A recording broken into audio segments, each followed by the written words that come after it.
जिस दिन बच्चों को बाहर भेजते हो तो कहो बेटा एक वचन दे करके जाओ।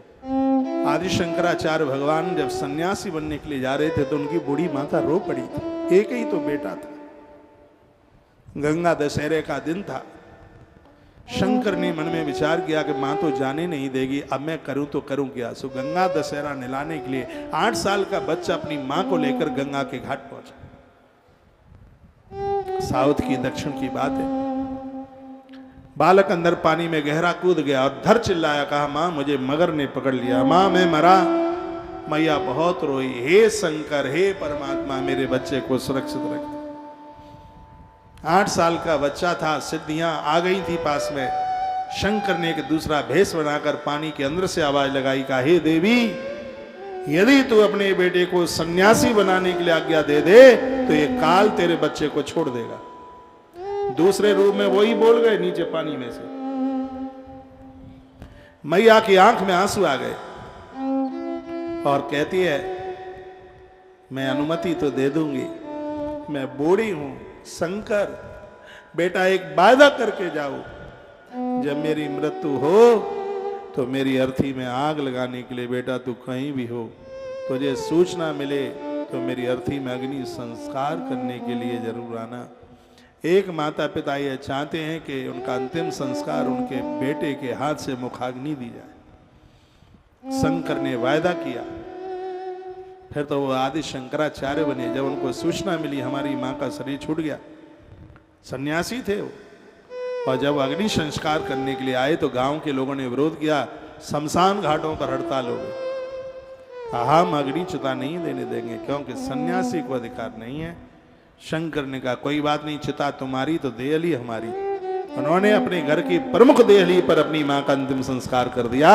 उस गांव में आज भी जितने भी मुर्दे फूके जाते हैं घर की प्रमुख देहली पर आज शंकराचार्य के द्वारा एक रीति बन के तैयार हुई। मां ने मुंह से मांगा था उसको निभाया। आप भी बच्चों से मांगना, जब पढ़ने के लिए बाहर जाएं तब कहना बेटा हमने तुम्हें बड़ी व्यवस्थाओं में बड़ी परेशानियों में पाल पोस करके बड़ा किया है, बस हमें एक वचन दे करके जाओ कि तुम्हारे विवाह का अधिकार है वो हमारे हाथ से न छीना जाए। ये काम तो हमें करना है। बच्चों के विवाह पर मित्रों को बुला करके उनका आदर करके एक मित्र अपने मित्र के ऋण से मुक्त हो जाता है। बच्चों के विवाह को एक यज्ञ रूप दिया गया है। एक बात आपके बीच में बोल रहा हूं, मित्र के ऋण से वो व्यक्ति मुक्त हो जाता है जिसने अपने बच्चों के विवाह में अपने मित्र को बुलाया है। जब वो आता है तब आप उस मित्र के ऋण से मुक्त हो जाते हैं। लेकिन दुर्भाग्य है कि वर्तमान समय में बच्चों का विवाह करने का सौभाग्य माता पिता को मिल नहीं रहा। ये तो सब जबरदस्ती वाली बातें हो गई हैं। वो कोई बातें थी 4 गोत्र मिलाए जाते थे, इतना आनंद होता था। माता पिता की राजी से जो विवाह होता है उसका तो अपने आप में कुछ आनंद ही अलग है। ये संस्कार आप नहीं देंगे तो कौन देगा। नाम मात्र के लिए माता पिता न बनिए। रोज बच्चों से बात कीजिए, उनके हालचाल पूछिए। बच्चों को ये कहिए बेटा हमें एक बात की चिंता होती है, बस वो ये है कि तू गलत रास्ते पर न चला जाए। हमारी नाक का ध्यान रखना, हमारी इज्जत का ध्यान रखना। बेटों से भी ज्यादा बेटियों को ये जरूर समझाना, दुनिया की हर बेटी अपने धर्म को बचा करके खड़ी रहेगी तो ये लड़के गिरने से बच जाएंगे। इनकी औकात नहीं है कि तुम्हें टेढ़ी आंख से देख ले। हर बेटी अपने आप में सजग कर खड़ी है, इनकी एक नहीं चलेगी। ये तुम्हारी तरफ आंख उठा के नहीं देख सकती। इनकी भी दाल वहां गल जाती है जहां बेटियां अपने आप को ढीला छोड़ देती हैं, राजी हो जाती हैं इनके शिकंजे में फंसने के लिए। हमारे ग्रंथों ने इसका बहुत बड़ा विरोध किया है। आजकल तो बेटियां मम्मी पापा से बोल देती हैं, कहती हैं तुम दिक्कत मत उठाओ, हमने लड़का देख लिया और हम शादी यहीं करेंगे। इस मुंह में से आवाज निकल कैसे जाती है। नहीं तो पहले शादियों की बेटियों की शादी की जिक्र चलती थी तो बेटियां अंदर के कमरे में फूट फूट के रोती थी, आंखें सूज जाती रो रो के। आपकी भी सूजी होंगी। शादी का नाम सुना तो अन्न छूट जाता था।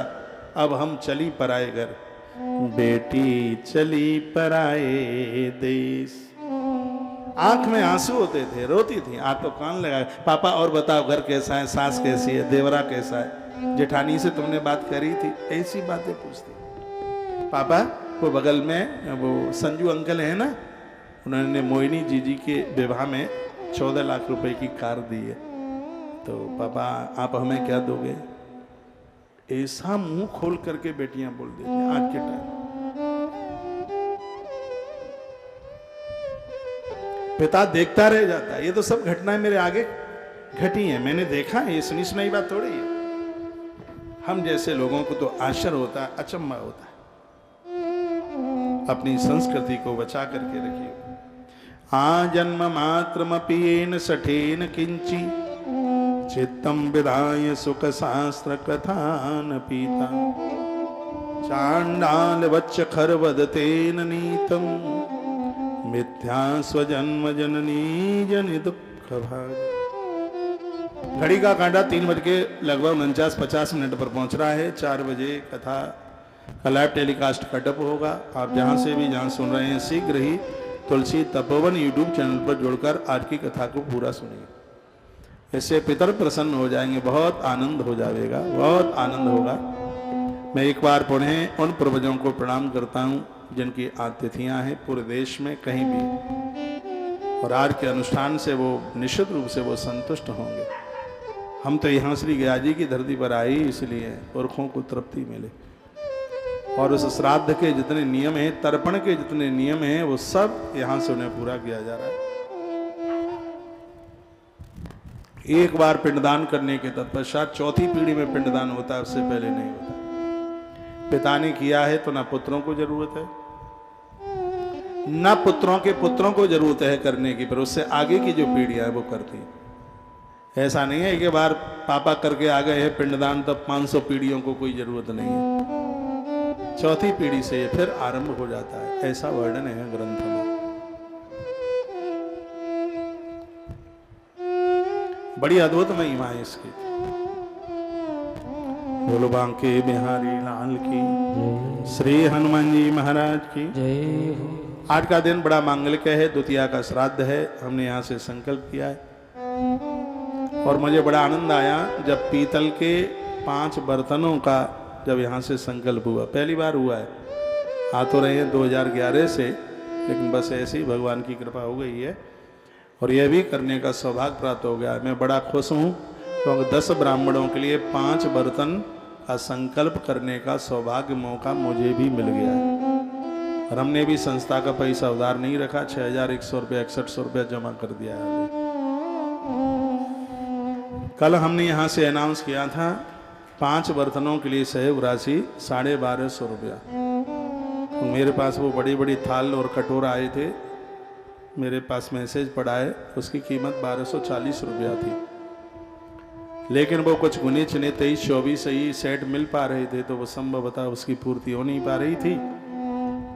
और मैंने सोचा कि शायद वही आए होंगे। जब मैं यहाँ से गया तो मुझे कुछ लगा कि ये बर्तन 1240 जैसे मुझे लग नहीं रहे हैं।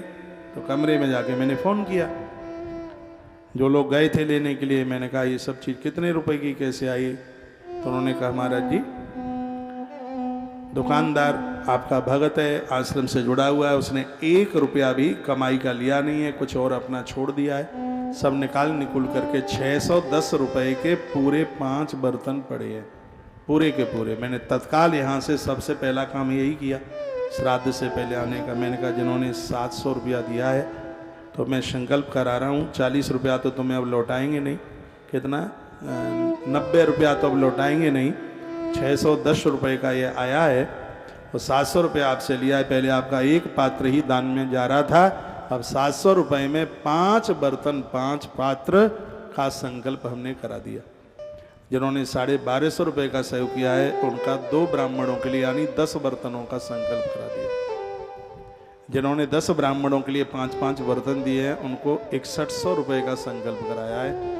जिन्होंने 5 ब्राह्मणों को 5-5 बर्तन दिए हैं उनके लिए 3100 रुपये का उनका संकल्प करा दिया है। इतनी गुदगुदी हो रही है क्योंकि मैंने तो पढ़ लिया है ना, पीतल के पात्रों में ब्राह्मण को भोजन कराने की महिमा। जानकारी नहीं थी तो शुरुआत में हम भी स्टील में जमाते रहे, पता ही नहीं था। लेकिन ग्रंथ ने जब उसका विरोध किया, देखो मैं आपको कोई बात कहूं, उससे पहले तो उसके ऊपर हम खुद चलना आरंभ कर देते हैं। कुछ सालों से यहाँ पीतल के बर्तनों में ही ब्राह्मण भोजन कर रहे हैं। ये तस्वीरें आप देख रहे हैं। आनंद की बात यह है कि अमावस्या के दिन ये पात्र बर्तन सब ब्राह्मणों को ही दे दिए जाएंगे। इसका एक बहुत बड़ा पुण्य आपकी झोली में जाएगा।